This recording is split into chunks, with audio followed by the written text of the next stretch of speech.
Assalamualaikum warahmatullahi wabarakatuh. Perkenalkan, nama saya Eli Siswanto. Saya usaha di bidang benih, pestisida, dan pupuk ion. Nah, ini merupakan salah satu produk benih kami.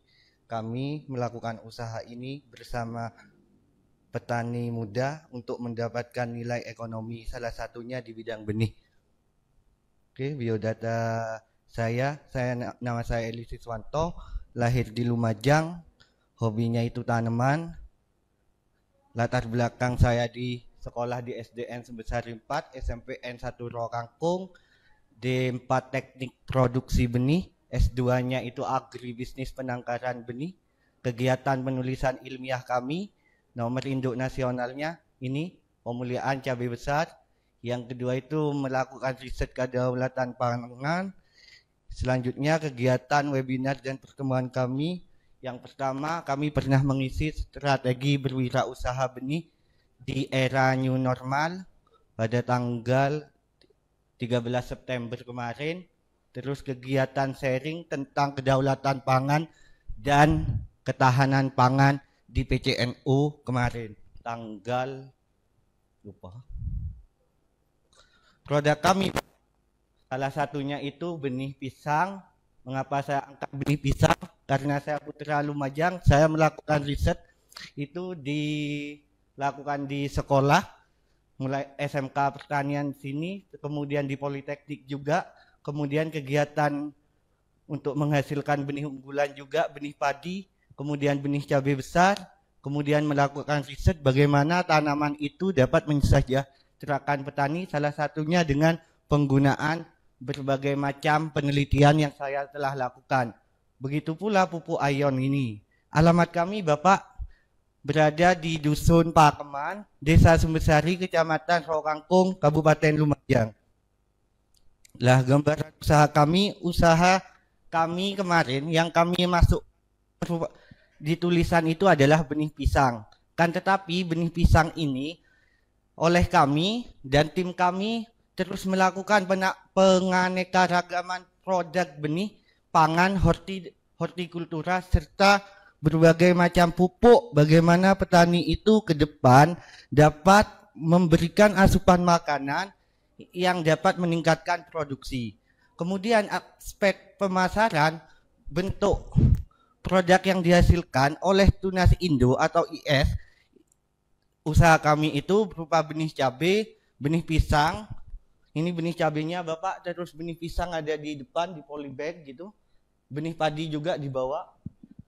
Kemudian aspek teknisnya itu sudah dilakukan tahun 2018 saat saya masih mahasiswa S2 di awal. Kemudian melakukan perubahan ide-ide baru. Berbagai macam produk benih yang kami terus kembangkan dengan melakukan penelitian baru, baik itu dari alam Indonesia maupun jurnal luar negeri. Lah, setelah benih itu dilakukan perkembangan atau pemuliaan untuk mendapatkan benih unggul, salah satu benih, ini sebenarnya benih cabai dengan total benih itu 5 kilo. Benih 1 kilonya itu sebenarnya analisa usaha taninya itu mencapai 15 juta rupiah. Jika menghasilkan benih, ini realnya ya Bu, 5,23 gitu sebenarnya. Ini menghasilkan total aset 45 juta, omset rata-rata per bulan itu bukan per bulan ini, per tahun maksudnya 28.800. Setelah dibagi 12 menjadi 2.400.000 rupiah. Ini salah satu contoh produk benih yang saya tampilkan di slide sini.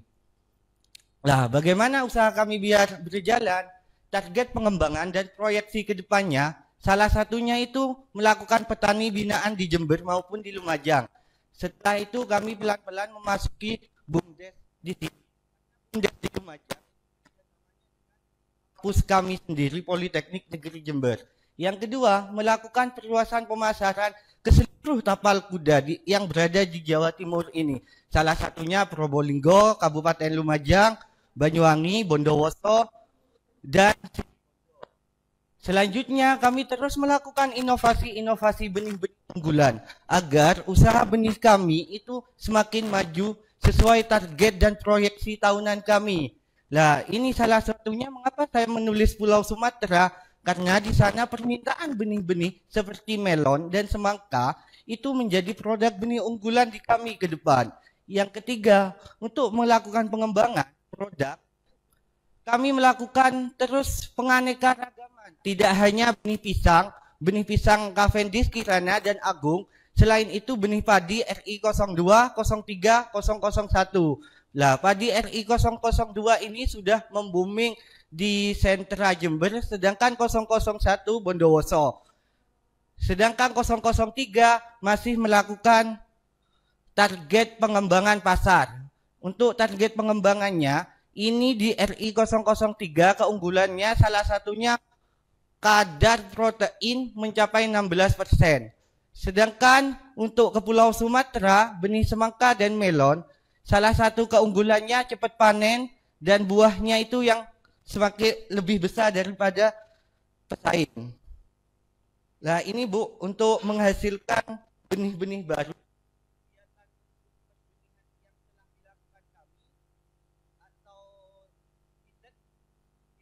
padi di atas, ini padi untuk menghasilkan benih-benih baru agar perkawinan itu terbentuk persilangan hybrid, maka jam setengah 2 pagi sampai jam 2.30 harus melakukan perkawinan. Ini salah satunya kami melakukan perkawinan benih padi di SMK Negeri 1. Di SMK Negeri 1 Tekong. Kemudian benih semangka ini dilakukan oleh adik-adik untuk menghasilkan benih-benih barunya ditanam di bedengan. Ini dokumentasi benih jeruk, pisangnya enggak ada. Cabai besar. Ini kunjungan beberapa kolega bisnis yang kedepannya mau minta benih pisang itu sendiri, benih cabai. Terus ini inovasi pupuk dan benih kami ini di kebun pertanian Rawa Kangkung, Bu. Dengan kegiatan wirausaha di tanaman, selagi masih ada orang hidup, pasti butuh makan. Lah, ke depan itulah moto kami, kenapa kami usahanya itu di tanaman. Karena di tanaman itu perlu namanya peningkatan produksi, salah satunya benih. Lah, agar itu benih baru, agar mempunyai nilai ekonomi, integrated farmingnya ke depan itu dapat dikuasai oleh petani muda milenial saat ini seperti tim-tim kami, salah satunya melakukan action plan. Yang pertama produksi. Setelah melakukan produksi, pemasaran, legalitas, dan pengembangan sumber daya manusia, ini semuanya harus terdata. Kapan ini produksi, kapan ini harus dipromosikan, kapan legalitas itu harus didapatkan. Setelah itu pengembangan sumber daya manusia, karena tidak mungkin namanya seorang wirausaha ini dikerjakan sendirian. Harus nanti ada namanya struktur organisasi. Lah, ini kami terus melakukan yang namanya perencanaan. Setelah kami mau melakukan pasar, kami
usaha benih harus mempunyai 4 poin ini. Nah, strategi wirausaha agar wirausaha berhasil harus mempunyai pertama struktur organisasinya ini, Bu. Sebagai ownernya saya sendiri, wakilnya, kemudian produksi ND, SS marketing ini saya bagikan ke teman-teman, tapi saya sebagai pemilik utama saya harus melakukan evaluasi dan evaluasi. Nah, untuk menghasilkan benih baru sebagai wirausaha mandiri harus tetap mengikuti ilmu sainsnya. Nah, untuk menghasilkan benih baru ini salah satunya. Ini adik-adik SMK Negeri 1 Tekung, ini contoh benih yang telah yang dimiliki oleh petani Sumatera waktu itu mirip contoh melonnya. Kalau melon di sana lebih kuat. Nah, salah satu untuk menghasilkan benih unggul, tahapan ini perlu dikembangkan, sainsnya harus baik.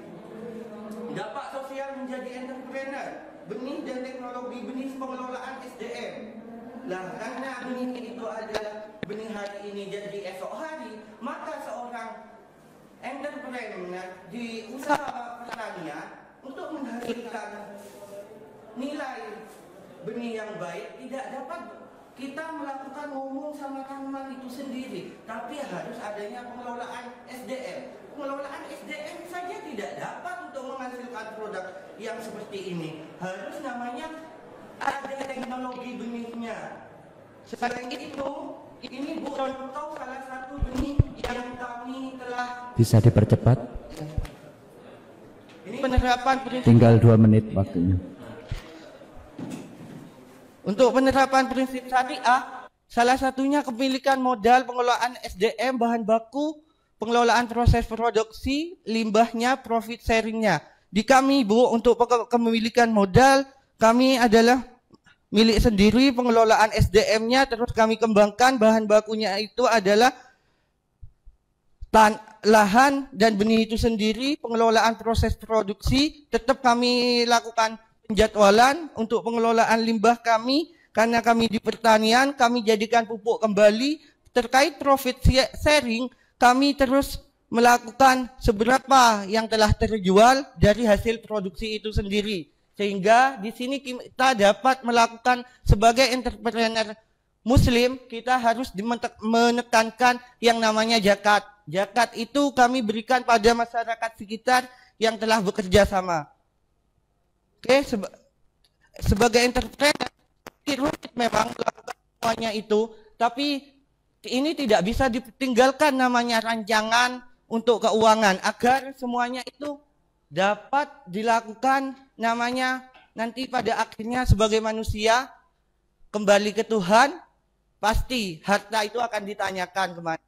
Sebagai pengusaha tidak boleh meninggalkan prinsip-prinsip penerapan syariah itu sendiri. Terima kasih.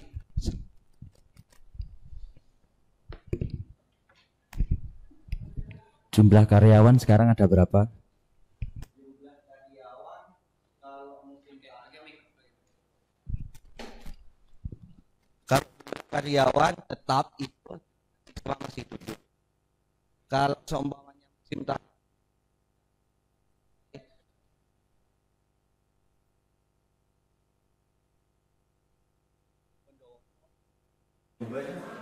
pengajian sendiri.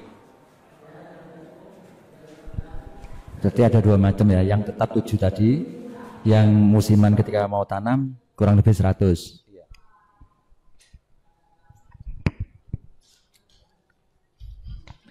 Mau tanya Mas, Masnya ini fokus ke usaha pembenihan ya.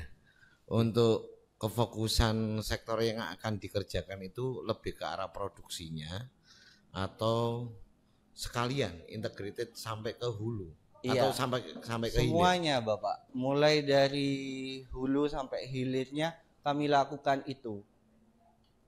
Karena kalau kita cuma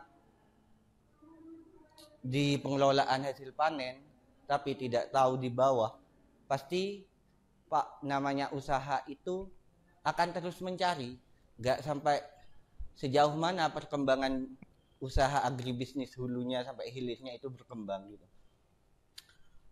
Kalau begitu, kalau integrated mulai hulu sampai hilir, revenue streamnya banyak ya. Oke. Nilai tambah. Kalau masnya sendiri senang yang mana dari sektor hulu sampai hilir itu, pegang yang mana kefokusannya?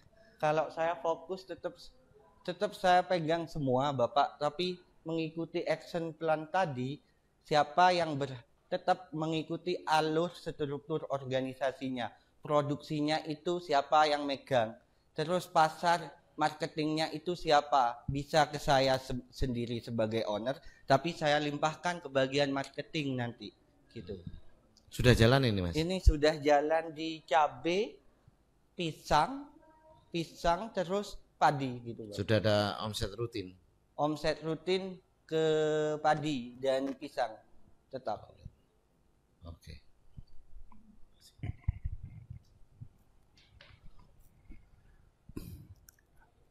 Mas siapa tadi Mas? Eli Siswanto Bapak. Pak Edi Siswanto. Mas, selama ini pasar yang sudah beli produk, orang-orang yang sudah beli produknya Mas Edi itu masih individual atau sudah ada beberapa company yang akan membeli? Yang masih ada individual, kemudian dari individual itu melakukan namanya sebagai distributor gitu Pak. Awalnya nyoba, pertama itu individu, kemudian produk itu bagus, yang megang wilayah sentra pemasaran sekaligus itu. Awalnya individu Bapak. Sampai sekarang masih individu? Sekarang ada yang individu, juga ada yang beberapa itu melakukan penjualan ulang gitu. Reseller lah ya, bahasa sekarang gitu. Gitu ya. Jadi belum ada kontrak kerja mungkin dengan perusahaan? Oh tidak. Belum ya? Tidak Pak, karena ini produknya kan produk apa ya gitu. Kalau kerja sama dengan perusahaan masih belum. Ini melalui IS itu sendiri gitu. Terus contoh kecil kan gini Mas. Tadi kan ada benih cabai ya. Iya. Benih cabai itu dalam 1 hektar itu butuh berapa sih? Untuk benih cabai, ngitung populasi Bapak. Kalau cabai, untuk cabai itu berapa cepet nanti kalau 1 hektar gitu. Kalau 1 hektar itu populasi realnya, kalau 0,2 itu kami sarankan 2.000 gitu. 2.000 benih? Iya. Atau 2.000 pak? Enggak. 1 pak itu sih berapa? 1 pak ini isi 1.500 kan. Paling tidak 0,2 harus 2. Dengan jarak tanam 70-60 gitu. 60 ke samping, ke sini 70. Kalau jadi 1 hektar itu 1 hektar cukup 2 pak itu aja. Oh tidak, Kak. Ini 0,2-nya. Kalau 1 hektar itu berarti kan 10.000. Berarti 10 kali 5 bisa. 10 kali 5. Iya, kalau 0,1 kali 10 kan gitu. Oke, terima kasih. Dan hasil dari penanaman itu yang diberi secara individual, mereka menjual sendiri atau dibeli oleh Masnya lagi? Kalau benihnya itu, gini Bapak, kalau awalnya ini kan tidak saya tanam sendiri. Pertamanya benih itu sesuai ke kontrak gitu, berapa harga per kilo gitu. Setelah itu saya beli ulang. Tapi kalau buah sayur bukan saya yang membeli. Jual beras benih ya berarti? Iya, benihnya. Berarti saya ngasih benih stok seednya gitu, benih pokok. Setelah benih pokok saya kasihkan, saya beli ulang benih itu gitu. Nanti. Kasih. Tadi saya lihat di awal presentasi sampean, di situ ada keuntungan sekitar 28.800.000 per tahun. Iya, salah satu contoh benih gitu. Itu salah satu contoh. Iya, dihitung 5 kilo. Itu populasi 0,2. Dari apa? Dari produk benih cabai. Benih cabai itu, Bang. Kalau yang Secara keseluruhan, iya. karena kan kita pengen tahu, kami pengen tahu ini dari integrated farming yang Mas Eli Siswanto jalankan selama ini, Iya. kita kan perlu tahu kira-kira proyeksi ke depannya. Kalau secara SDM tadi kan bagus, mungkin 1 tahun tuh 3-4 kali musim tanam yang butuh SDM sekian banyak kan begitu. Iya. Sehingga penyerapan tenaga kerjanya juga bagus. Oke. Nah, kira-kira kalau dari 3 jenis bibit tadi, cabai, terus padi sama pisang, Iya. itu total net profit, berapa? Kalau sama insya Allah bisa 80. Bisa 80 setahun ya? Iya bisa. Itu lebih. Setahun atau 1 bulan? Bisa Jangan-jangan sebulan. bisa lebih itu. Dan sebenarnya saya tulis 5 kilo saja itu kan untuk Itu dari 5 kilo, Iya. profit 22.400.000 tadi 1 bulan ya? iya 1 bulan. Ketika Jika 5 saya kilo. pengen nambah karyawan, nambah teman untuk kerjasama, berarti total benihnya bukan 5 kilo lagi untuk 1 tahun. Terlalu ringan nanti kalau 5 kilo Iya. setahun gitu. Berarti itu 5 kilo setahun, Iya. 2,4 per bulan. Ini sebenarnya kalau cabai itu mulai bulan 5, 6, 7, 8, 9. Sudah 6 bulan ini. Padahal kalau 1 bulan bisa 25 gitu Mas. Di musim tanam setelah padi 2 kali itu biasanya tinggi. Tapi karena pandemi kemarin menurun. Tahun kemarin seharusnya itu tinggi, sekarang masih turun. 25 itu masih turun gitu. Karena benihnya ini kan dari saya itu 85. Ini kalau sudah nyampe Medan 185 gitu. Iya. Karena benihnya ini produksinya tinggi tetap benihnya gitu. Oke, satu lagi. Benih cabai itu bukan hanya produk sampean di Indonesia. Oke. Strategi sampean untuk memenangkan pasar itu. Strateginya gini, Mas. Kalau saya tetap internet kan namanya internet sekarang sudah pendekatan petani langsung saya wajib gitu. Pasti saya tidak percaya hanya medsos gini, saya turun langsung karena saya pembuat benih awalnya itu tetap saya untuk merakit benih tidak serta-merta benih saya paling bagus. Saya tidak seperti itu. Tapi ada beberapa teman pesaing juga kolaborasi ilmu, Mas. Gitu. Saya terbuka untuk teman-teman, tapi saya memilih juga karena saya berbisnis. Jadi ya seperti itu bisnis di lapangan, Mas.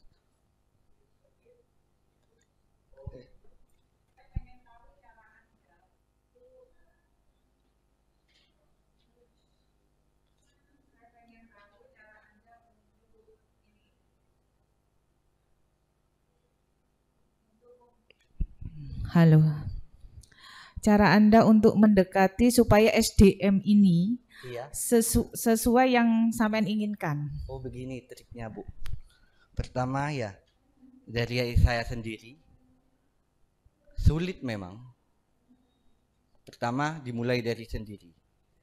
Setelah itu kedisiplinan. Kalau sudah ini kan ke adik-adik SMK ya.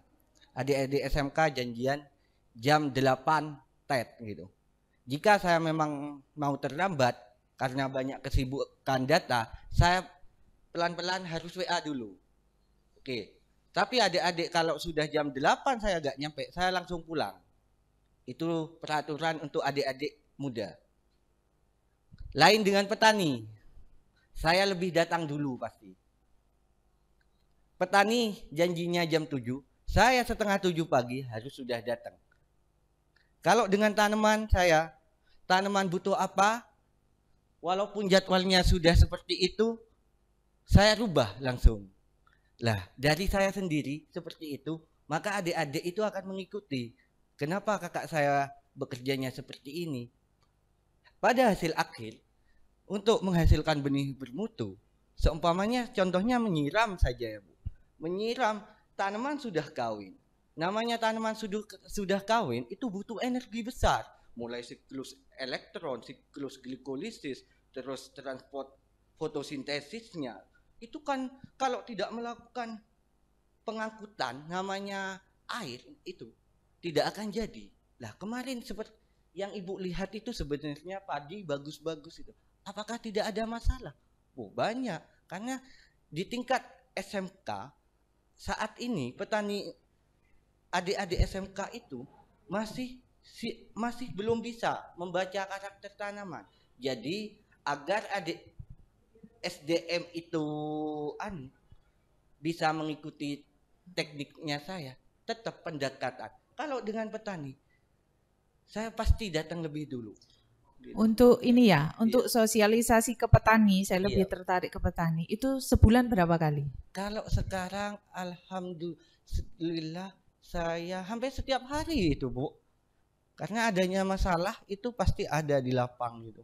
Pasti saya tetap datang walaupun malam dengan salah satunya di kabupaten sih. Desa Deno ada petani binaan gitu.